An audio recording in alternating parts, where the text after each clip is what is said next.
I thought we could mark this November the 5th by taking some time out of our daily lives to sit down and have a little chat. There are, of course, those who do not want us to speak. Why? Because while the truncheon may be used in lieu of conversation, words will always retain their power. Words offer the means to meaning, and for those who will listen, the enunciation of truth. Do you believe in fate, Neil? No. Why not? Because I don't like the idea that I'm not in control of my life. I know exactly what you mean. Cruelty and injustice, intolerance and oppression. And where once you had the freedom to object, to think and speak as you saw fit, you now have censors and systems of surveillance coercing your conformity and soliciting your submission. We need cameras. How did this happen? Who's to blame? Well, certainly there are those who are more responsible than others, and they will be held accountable. But again, truth be told, if you're looking for the guilty, you need only look into a mirror. Let me tell you why you're here. You're here because you know something. What you know you can't explain, but you feel it.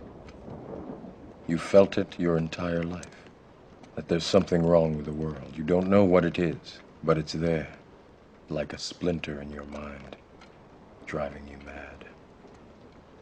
It is this feeling that has brought you to me. War, terror, disease, there were a myriad of problems which conspired to corrupt your reason and rob you of your common sense. Fear got the best of you, and in your panic you turned to the now High Chancellor Adam Sutler.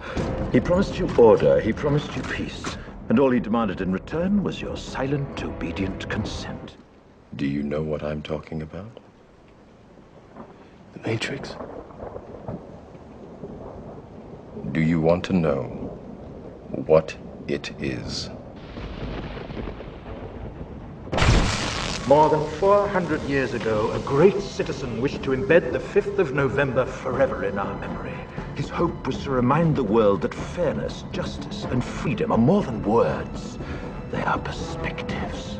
The Matrix is everywhere. It is all around us. Even now, in this very room. You can see it when you look out your window or when you turn on your television.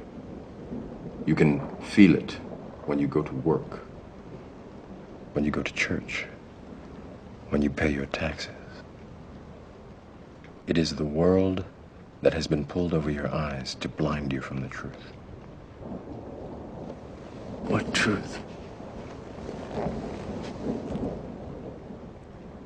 That you are a slave, Neo. Like everyone else, you were born into bondage, born into a prison that you cannot smell or taste or touch. A prison for your mind.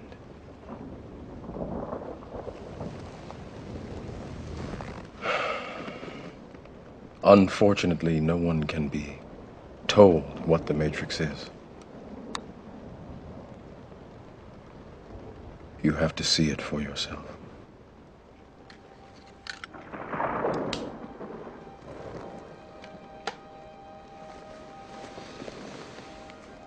This is your last chance. After this, there is no turning back. You take the blue pill, the story ends. You wake up in your bed and believe whatever you want to believe.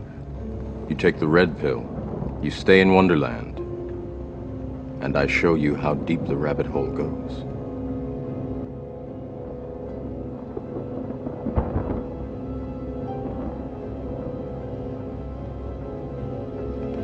Remember, all I'm offering is the truth, nothing more. And the truth is, there is something terribly wrong with this country, isn't there?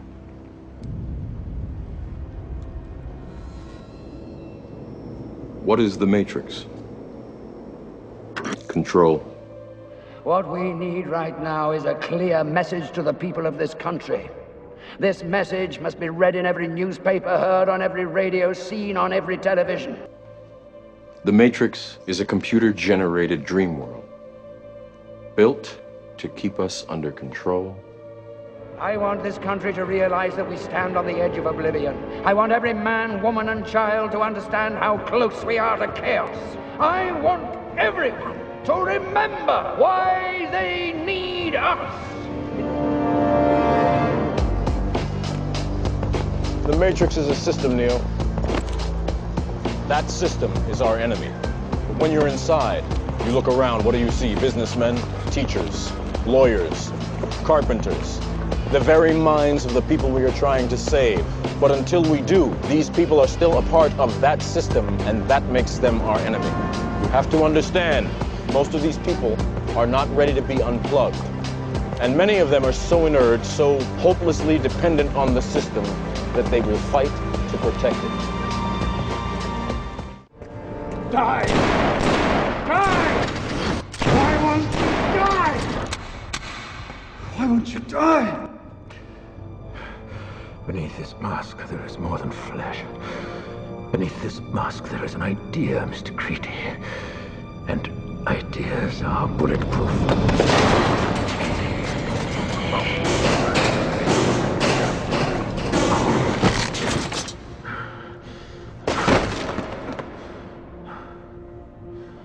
People should not be afraid of their governments. Governments should be afraid of their people.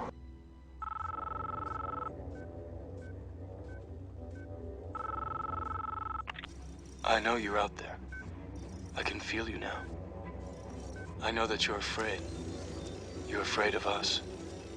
You're afraid of change. I don't know the future. I didn't come here to tell you how this is going to end. I came here to tell you how it's going to begin. I'm going to hang up this phone, and then I'm going to show these people what you don't want them to see. I'm going to show them a world without you. A world without rules and controls, without borders or boundaries. A world where anything is possible. Where we go from there is a choice I leave to you.